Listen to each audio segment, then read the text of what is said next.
Ini kemungkinan menjadi pertimbangan, salah satu pertimbangan para leluhur itu menentukan daerah ini sebagai titik yang penting untuk didirikan candi, itu mungkin di situ. Belum lagi yang lain, pertimbangan yang lain kemungkinan karena di sebelah situ, sebelah barat, dan mungkin itu juga yang menjadi bahan pertimbangan para alien. Karena dulu kan pernah di sisi selatan barat daya sana itu barat laut ya. Sana barat laut. Sana barat jadi barat daya. Terus sana selatan ya. Selatan geser ke kanan sedikit kan barat daya. Di situ ditemukan crop circle yang ada di sawah. Kalau sedulur-sedulur masih ingat, tentunya dengan perhitungan yang sifatnya itu astronomi, geografi, letak geografi dan segala macam. Nah, itu biasanya tempat yang mengandung power besar, energinya besar, itu yang dipilih. Ini secara letak kontur tanahnya aja udah kelihatan.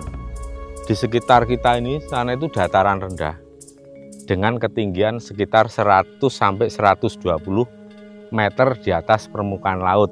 Dan disitulah alien menandai ini sebagai sebuah pusernya energi yang ada di wilayah Jogja khususnya. Mungkin di sini dan ada beberapa tempat yang lain, dan mungkin ini juga lebih luas lagi spektrumnya ke seluruh Pulau Jawa dan Nusantara. Nah, itu baru kita bicara soal geografinya.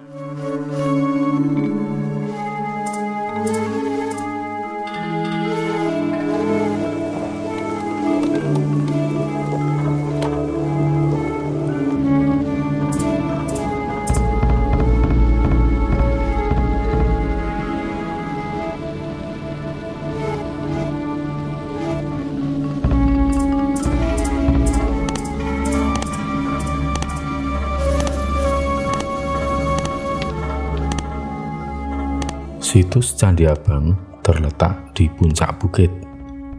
Secara administratif terletak di Dusun Blambangan, Desa Nogotirto, Kecamatan Berbah, Kabupaten Sleman. Asal mula penamaan Candi Abang ini berawal dari kebiasaan masyarakat sekitar yang lebih familiar menyebutnya sebagai Candi Abang. Karena bahan bangunan candi terbuat dari batu bata dari tanah liat yang berwarna merah.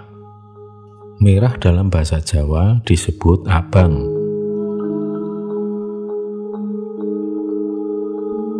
Sedangkan penempatan candi di atas bukit ada hubungannya dengan kepercayaan masyarakat Jawa pada waktu itu, bahwa tempat yang tinggi dianggap sebagai tempat yang suci.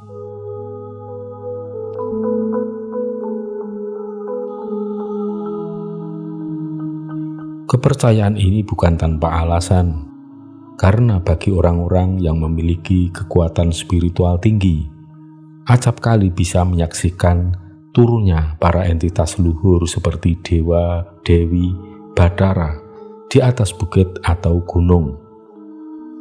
Sehingga sebagian masyarakat menilai tanah yang tinggi merupakan tempat bersemayamnya para dewa-dewi.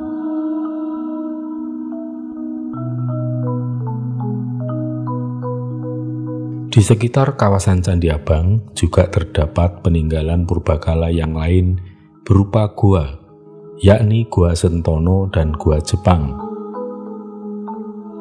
Kondisi existing Candi Abang hanyalah berupa gundukan tanah yang lebih mirip tumpeng atau piramida yang memiliki ukuran tinggi 6 meter dengan diameter 40 meter.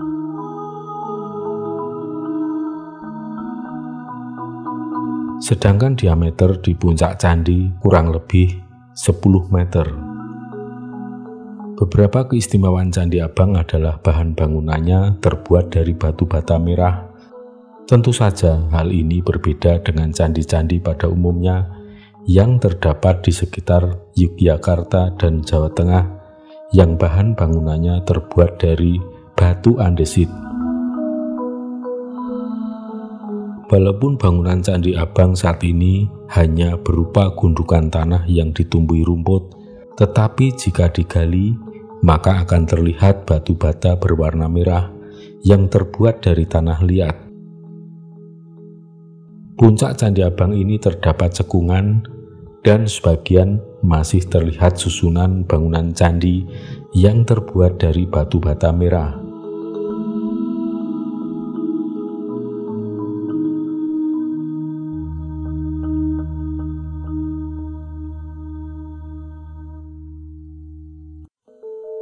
Di sisi selatan situs Candi Abang, tepatnya tidak jauh dari kaki bukit candi, terdapat batu andesit berbentuk padma persegi 8. Namun kondisinya terbelah menjadi dua bagian. Batu yang telah diinventaris oleh BPCB dengan nomor B586 ini dimungkinkan merupakan lapik arca. Candi Abang hingga kini masih menyimpan berjuta misteri. Karena data mengenai situs Candi Abang sangatlah minim, sejarawan dan arkeolog tidak banyak mengetahuinya. Catatan tertua tentang Candi Abang terdapat pada laporan ROD, Rapport Oudenkunstdienst, tahun 1915. Dalam ROD 1915 disebutkan bahwa Candi Abang pernah ditemukan sebuah lingga dan arca Buddha. Lingga adalah lambang Dewa Siwa, yakni dewa tertinggi dalam agama Hindu. Di situs Candi Abang juga pernah ditemukan sebuah prasasti pendek pada tahun 1932. Menurut pakar epigraf Dr. Rita Margareta, prasasti tersebut berisi tentang pertanggalan dengan angka tahun 794 Saka atau 872 Masehi. Namun penanggalan tersebut belum dipakai sebagai penanggalan tahun pendirian Candi Abang, karena tidak menutup kemungkinan Candi Abang dibuat jauh sebelum abad ke-8. Data arkeologi lain diperoleh dari hasil tes pit melalui ekskavasi, yaitu ditemukannya sisa-sisa struktur bangunan candi yang dibuat dari bahan batu bata. Terungkap juga bahwa Candi Abang terdiri dari satu bangunan dengan satu halaman yang diperkirakan berukuran panjang 64 meter. Meskipun telah dilakukan upaya mengungkap sejarah melalui tes pit atau ekskavasi, namun belum berhasil mendapatkan informasi dan data untuk mengungkap banyak rahasia tentang Candi Abang ini.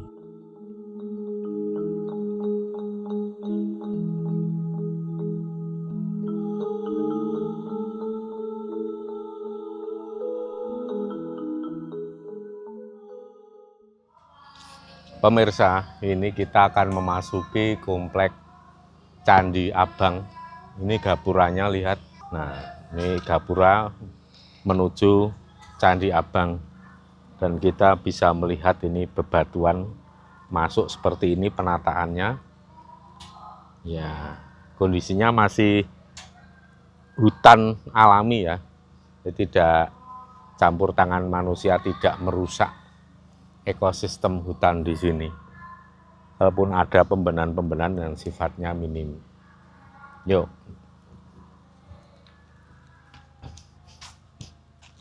Ini tadi daerahnya apa?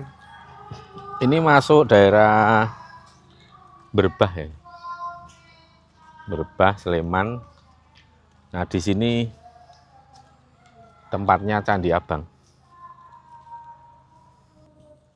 Ini batu-batunya ini disusun apa dari alam nih kayaknya?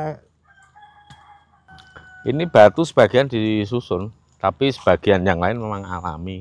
Ini kan seperti ini kan alami nih, ini. Terus yang masih bolong-bolong nggak rata itu disusun. Ya.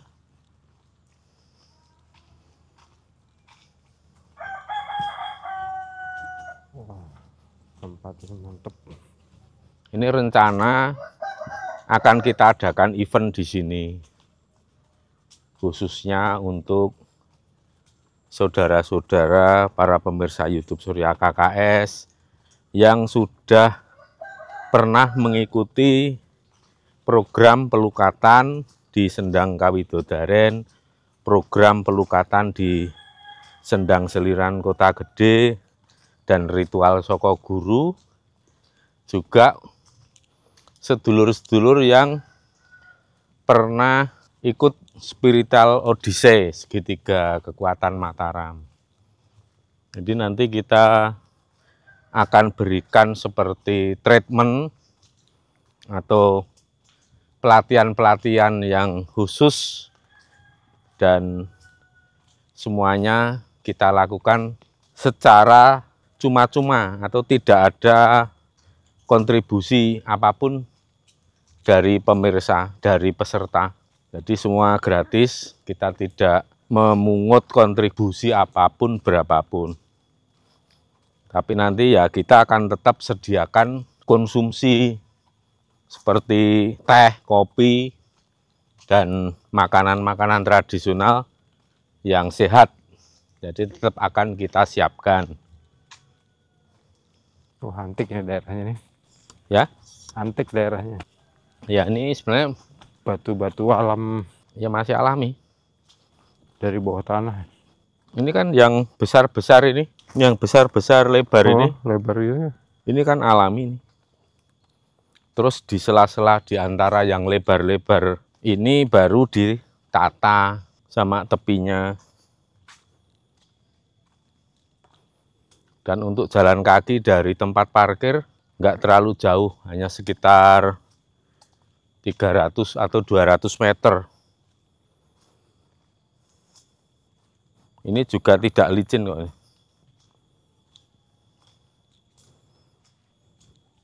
Jadi rencananya sekitar bulan Februari akan saya luangkan waktu sebagai bentuk apresiasi terhadap semangat dan kepedulian sedulur-sedulur yang sudah mengikuti program Surya KKS yang berupa spiritual Odyssey, pelukatan Sendang Kawidodaren, Sendang Seliran di Kota Gede.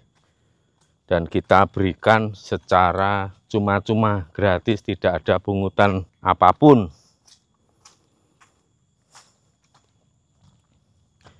Untuk teknisnya gimana, Mas? Hah? Untuk teknisnya ke sini gimana? Teknisnya nanti mungkin dari depan bisa naik ojek ya. Dari depan mana maksudnya?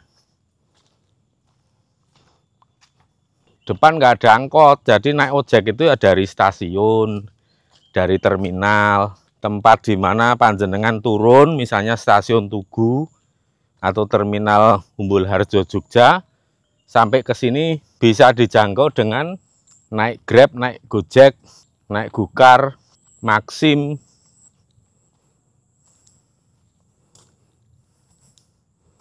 Jadi seperti itu. Bukan dari depan terus ke sini. Naik ojek enggak, ya dari tempat pemberhentian transportasi terakhir panjenengan. Dari sini nanti pulangnya? Ya pulangnya tinggal Pesan dari sini? pesan aja dari depan. Ada ya? Ada.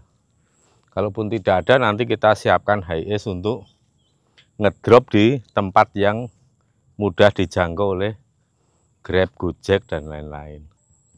Ini ada tempat yang cukup Pemandangannya oke. lapang, cukup luas. Ini tadi dari pagi hujan terus ya. Dari jam berapa tadi hujan? Dari jam 9. Jam 8. Kita jalan ke sini juga masih hujan toh. Iya, gerimis. Tapi sampai di sini hujan selesai, berhenti. Ya karena semua itu bukan tanpa sebab. Artinya kita tetap berkomunikasi, berinteraksi dengan alam, terutama seluruh penghuni titah gaib, spiritual power yang menjaga yang ada di sekitar Candi Abang sini. Kita mohon izin, kita minta diberikan waktu untuk mengunjungi Candi Abang di sini dengan kondisi cuaca yang bagus, tidak hujan. Dan sampai di sini seperti yang panjenengan lihat sendiri, cuacanya cukup bagus, tidak hujan dan terlihat temaram matahari di balik kabut dan awan. Ini menandakan ya kita selaras dengan alam.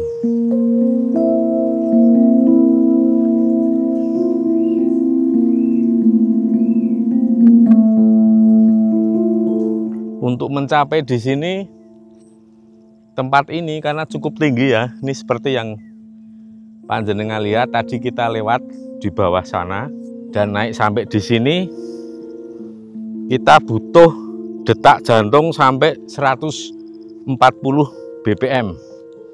Masih aman untuk usia lanjut. Kalau membutuhkan 170-180 BPM untuk usia lanjut tidak aman. Tapi untuk 140 BPM ini pas untuk olahraga di semua usia. Nah, nanti yang treatment yang kita kasih apa nih? Treatment yang akan kita berikan berupa latihan samadhi. Jadi treatment yang akan kita berikan itu berupa olah nafas. Olah nafas ini yang khusus untuk self healing, untuk kesehatan. Kemudian olah nafas yang khusus untuk meningkatkan kepekaan batin, mengolah kekuatan batin atau mata ketiga atau sixth sense. Kemudian dilanjutkan dengan meditasi. Nah, nanti meditasi ini juga meditasi untuk balancing power yang sangat berguna, dan kegunaannya apa nanti kita jelaskan saat kita latihan. Terus kemudian ada materi yang kita berikan lagi berupa meditasi mata ketiga. Nanti meditasi mata ketiga kita cari ini posisi di sekitar gunung ini. Jadi di sini. Oh, ini sebenarnya bekas candi ya nih, Pak? Bukan bekas, ini candi memang. Oh, memang candi tapi bentuknya seperti ini. Iya, nah ini ya. Nih sedulur-sedulur biar lihat. Ini ya sepertinya ini saya berdiri setinggi bukit ya. Tapi coba dari kamera panjenengan amati. Coba Mas di situ.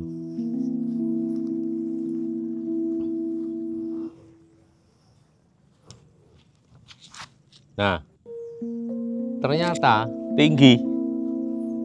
Ini kalau perspektifnya kita naikkan seperti ini, makin kelihatan bukitnya tinggi. Tingginya sekitar 1, 2, 3, 4, 5 kali tinggi orang. Nanti kita meditasinya itu bisa mengelilingi candi ini meditasinya. Jadi cari tempat yang agak datar, terus kita bersila seperti ini. Ya, ini kan banyak ada tempat-tempat yang cukup mudah untuk bersila. Nanti kita bersila ke sana, ke kanan, ke kiri, menghadap ke sana, itu lihat pemandangan di sana. Ya, itu bagus sekali pemandangannya. Sana itu arah timur, arah Gunung Kidul sisi utara. Ini kalau untuk nyerap energi nanti di sini baris, kita bisa melingkari Candi Abang. Nah, ketika kita menyerap energi di sini, sensasinya akan jauh berbeda dengan tempat-tempat yang biasa atau umum. Kenapa bisa begitu? Nggak tahu. Karena di sini Tempat purba. Di sini yang jelas kenapa leluhur dulu memilih Candi Abang. Lokasinya di sini. Tentunya dengan perhitungan yang sifatnya itu astronomi, geografi, letak geografi dan segala macam. Nah, itu biasanya tempat yang mengandung power besar, energinya besar, itu yang dipilih. Ini secara letak kontur tanahnya aja udah kelihatan. Di sekitar kita ini, sana itu dataran rendah dengan ketinggian sekitar 100 sampai 120 meter di atas permukaan laut. Daratan yang ada di sekitar Candi Abang ini tingginya sekitar itu. Nah, kalau kita di sini, kita akan ukur tingginya berapa. Di sini tingginya 121 meter. Berarti yang di sekitar sana itu antara 100 sampai 110 meter di atas permukaan laut. Jadi ini tempat ini tetap yang Paling tinggi ya? paling tinggi. Saya akan coba naik ya. Saya akan coba naik.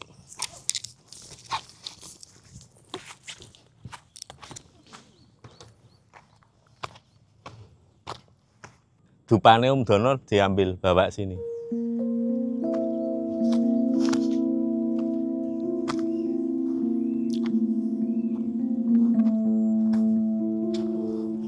Nah, kita lihat sisi sana itu Merapi. Aman ya? Sip. Yuk menaik. Dibawa? Enggak usah. Om Dono naik aja. Nah, di sini ya, sedulur-sedulur, kita berada di puncak Candi Abang. Ini di arah sana ada Merapi. Di sisi sana itu pegunungan Gunung Kidul. Ini di sebelah sana Merapi. Nah, itu kita lihatnya dari sini. Pakai buat tekan. Coba kamera dari sana. Lihat Merapi. Ya, keren ya.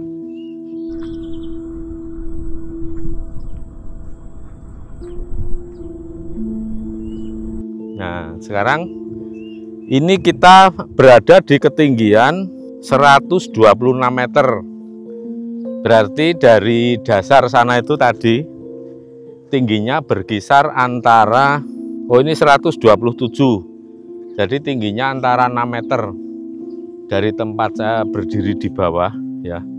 Itu coba di syuting di bawah itu. Nah, tuh sana keliling di syuting. Itu 6 meter yang di bawah. Nah, itu di sana terlihat ada tempat pemujaan. Itu seperti alas dari Yoni. Lingganya nggak kelihatan. Mungkin disimpan ya ini karena sudah dijaga, diamankan oleh BPCB. Muter sana. Yo Mas Pandu di Sumeti Dupane, tasnya taruh sini aja. Nah, udah. Sini drone-nya.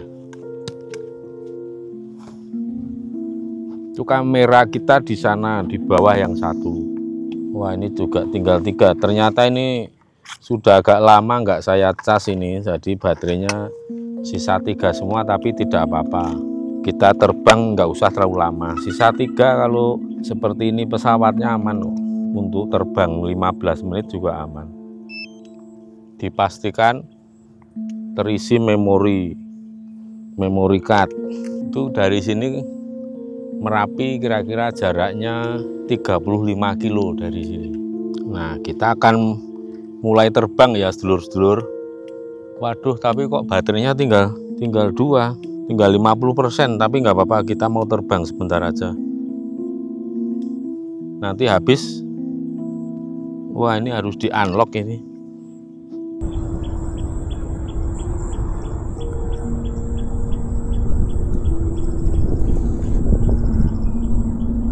Itu Merapi ya Mas? Mana itu? Ya, iya. Nggak sana apa? Sana apa? Itu sana sini. Ini Merapi yang dekat ini. Ini kan Merapi. Kalau itu Merbabu. Mana? Sana Merbabu. Itu kayak ada awan rektangularnya ya? Ya.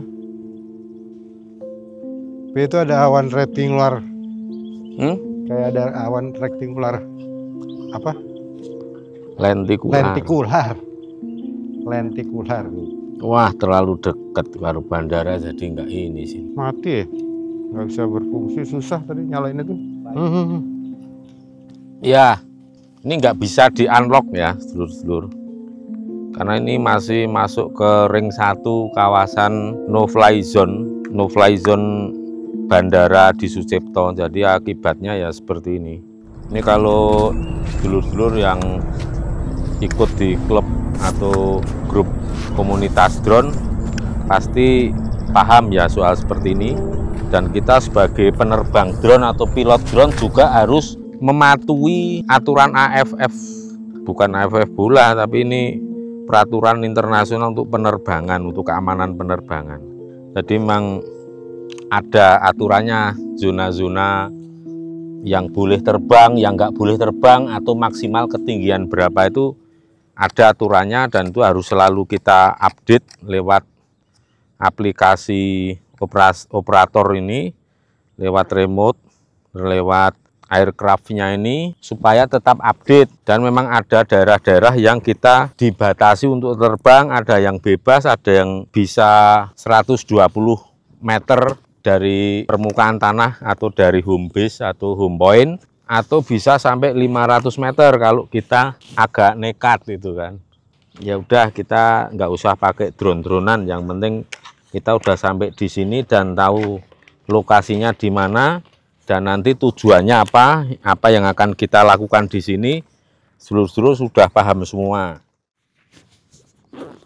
Ya, kita kembali untuk membahas lokasi ini. Kenapa kita milih daerah sini untuk latihan? Ini sudah yang kesekian kali kita lakukan. Sudah yang kesekian kali kita lakukan ya, sedulur-sedulur. Kenapa alasan kita ambil di sini? Pertama, kita percaya sekali bahwa tempat yang dipilih oleh nenek moyang kita, leluhur agung Nusantara, tidak pernah salah. Sebagai salah satu contoh atau bukti adalah situs Sekaran di Malang, yang dulu saya lihat di map itu posisinya benar-benar ada di tengah, titik tengah di antara Gunung Bromo, Gunung Semeru, Gunung Arjuna, dan Gunung Kawi. Itu persis di titik tengah sebagai as atau sentrumnya. Setelah kita ukur jaraknya di keempat sudut, lebih kaget lagi, ternyata apa? Jaraknya hampir sama. Ya meleset-meleset dikit lah, tapi itu kan masih dalam induksi kumparan energi itu. Itu luar biasa sekali. Baru kita tahu setelah kita buktikan berdiri di atas situs Sekaran. Nah sekarang kalau kita berdiri di posisi ini juga merupakan salah satu titik tengah antara Gunung Merapi sebagai Agni atau Bathara Agni sebagai lambang atau manifestasi dari Tuhan, kemudian di sini titik tengah dengan Laut Selatan. Nah,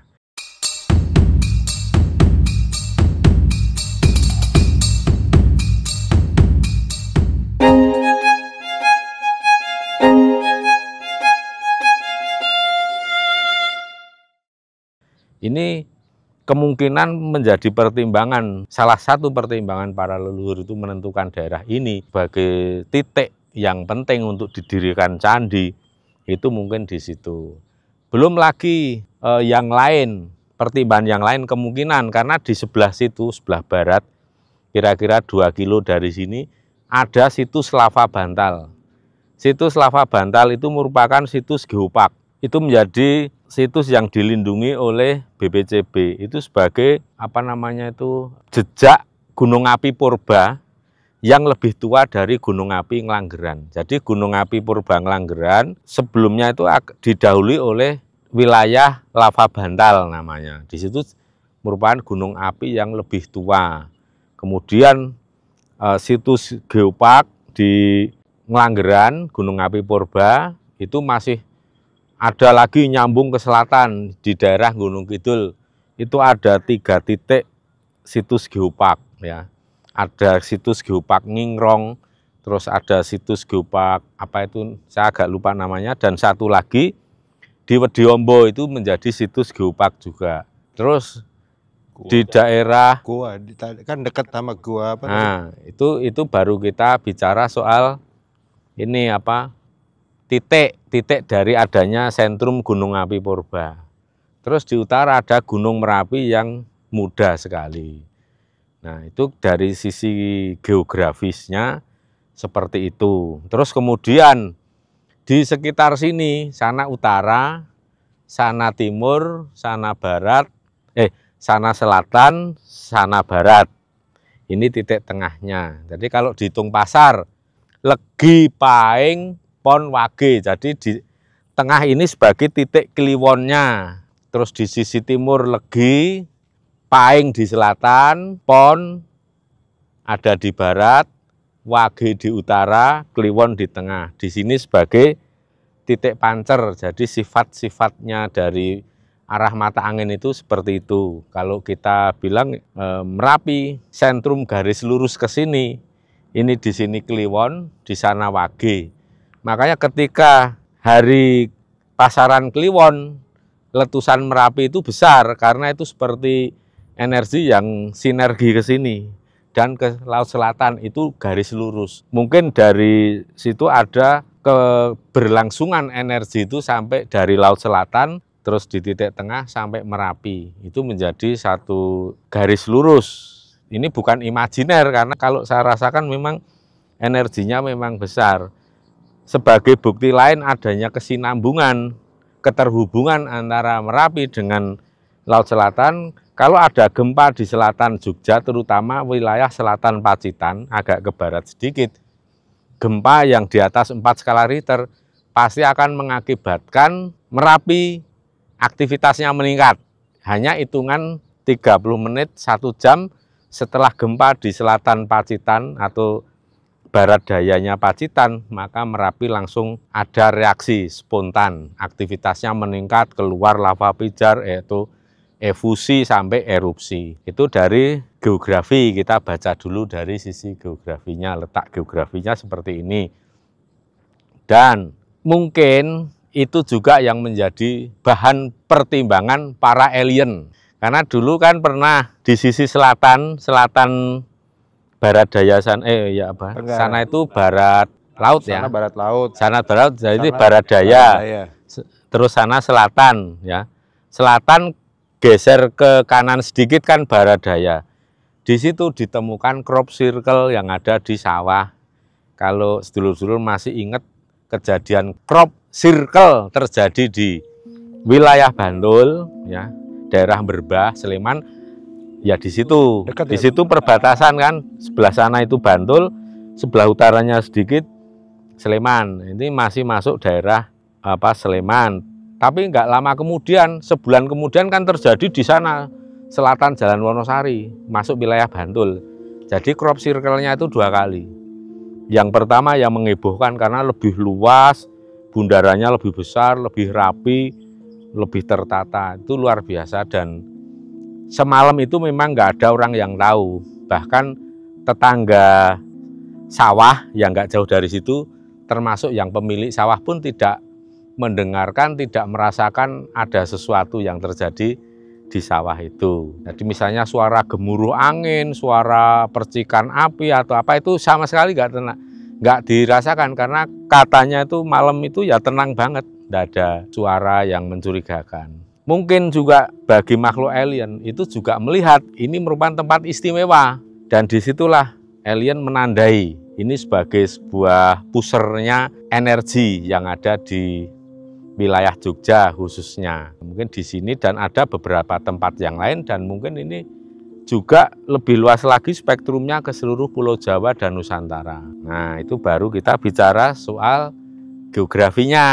Kemudian dari perhitungan geografi yang istimewa seperti itu, leluhur mendirikan membangun Candi Abang yang masih banyak misteriusnya ketimbang sisi terangnya, ya, karena ini masih dalam tahap eksplorasi terus-terusan dan minim sekali. Tapi yang di bawah sana kan ada situs yang namanya Gua Sentono, ada Gua Jepang juga. Di Gua Sentono itu dilihat dari arca ornamennya itu ada linggayoninya juga, itu diidentifikasi sebagai percampuran atau asimilasi antara Buddha Hindu. Jadi ada Siwa. Dari situlah para ahli sejarah itu menilai di sini merupakan periode akulturasi atau asimilasi dari berbagai sistem kepercayaan atau belief system. Makanya ini kemungkinan ya semua umat agama waktu itu yang memiliki daya spiritual tinggi, kesadaran yang tinggi, nggak seperti umat zaman sekarang yang mendem kulit ya, mendem dongo, mabuk agama. Nah, tapi umat zaman dulu itu lebih permonowaskita dan bisa melihat bahwa ini tempat istimewa. Makanya dari tradisi Hindu, tradisi Buddha, semuanya memiliki kiblat di tempat ini, menilai, menganggap, dan menjadikan tempat ini sebagai tempat yang istimewa. Makanya dibuatlah situs Gua Sentono.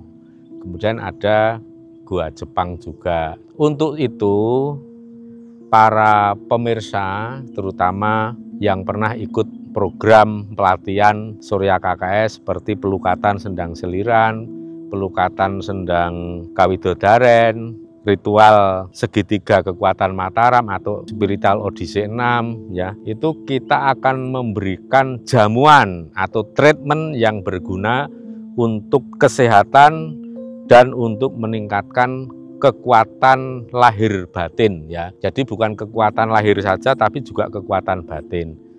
Jika panjenengan bersedia, monggo nanti kalau sudah kita umumkan kapan harinya, kapan tanggalnya menyusul, ya, mohon dicatat. Jadi jauh-jauh hari sudah dialokasikan waktunya. Kalau sudah prepare itu kan lebih besar kemungkinan tidak gagal ikut. Karena apa? Kalau yang perlu cuti ya jauh-jauh hari sudah mengajukan cuti.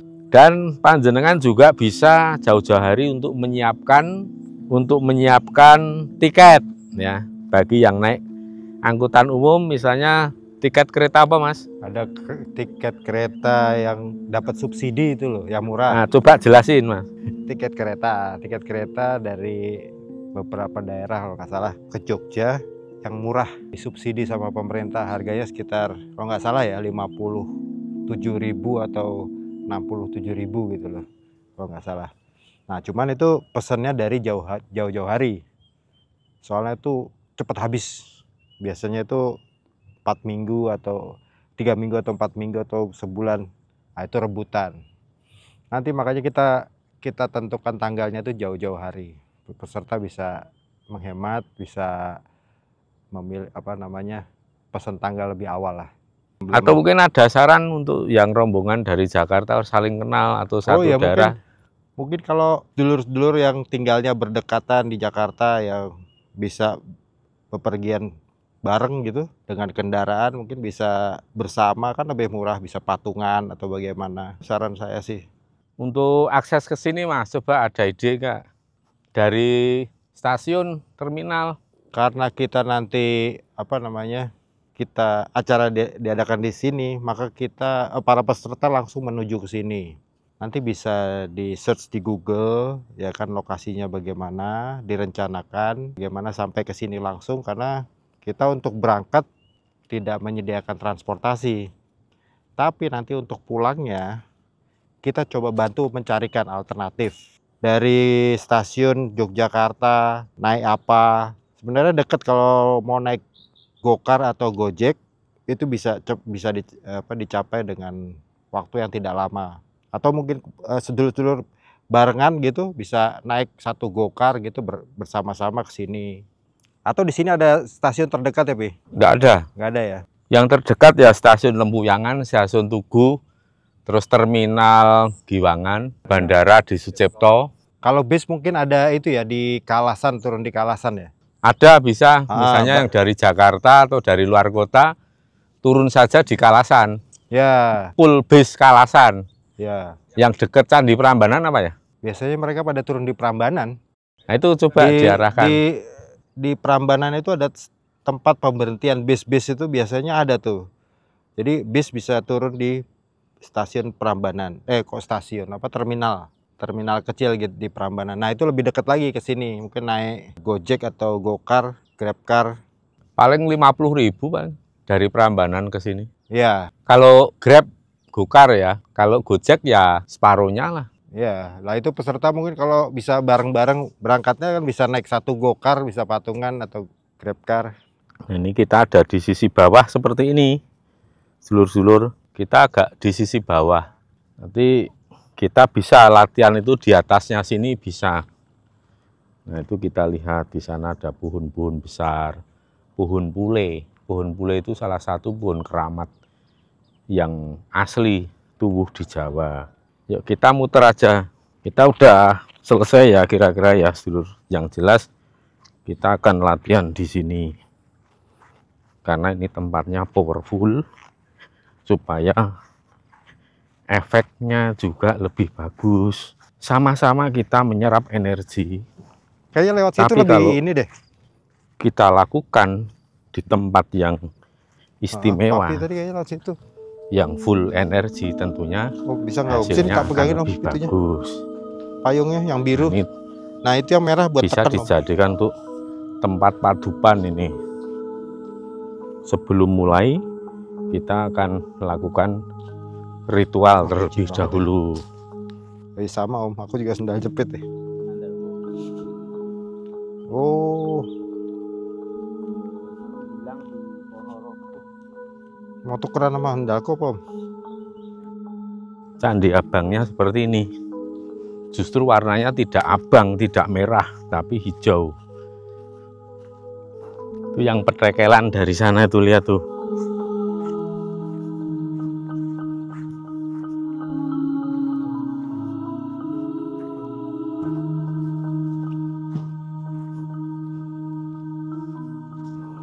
Kita mulai turun dan kita hitung berapa menit.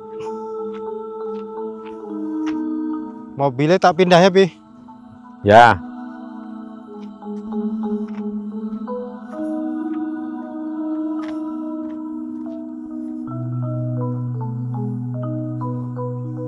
Kuncinya mana? ini jam 15.02. Mami di mobil apa di sana?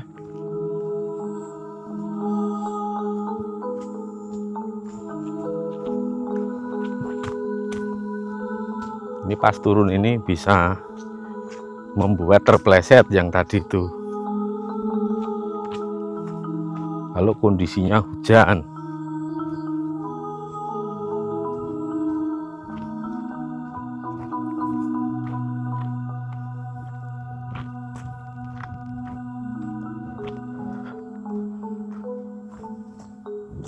Itu ku rokok neng rokoknya lawas.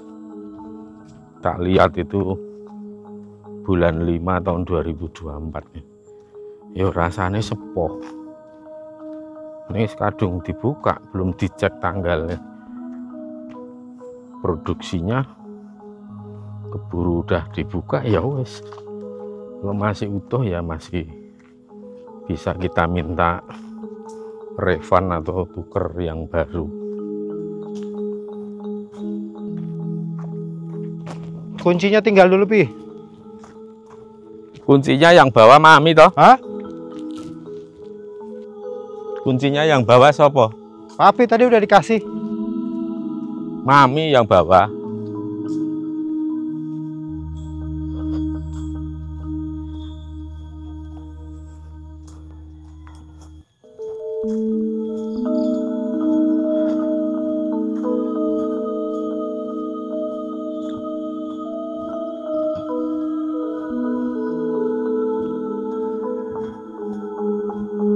Kita akan ngitung berapa menit kira-kira sampai di tempat parkiran.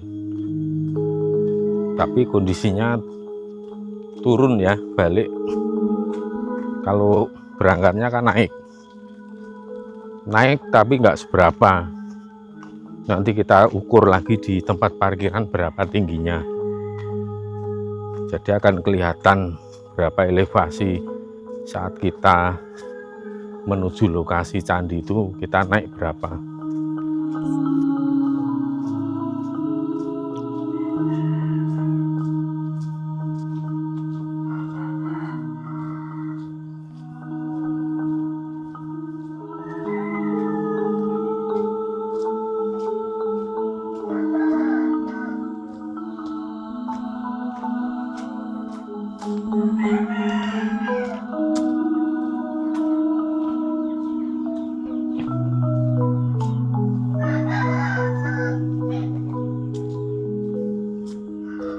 Cuma di sini tidak ada toilet di lokasi candi.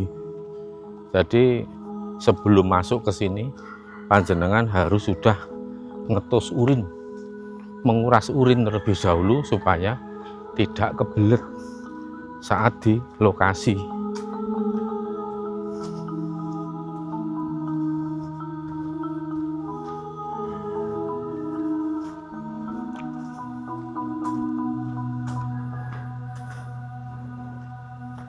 .15.07 berarti 5 menit ini udah sampai jalan aspal di depan. Nah,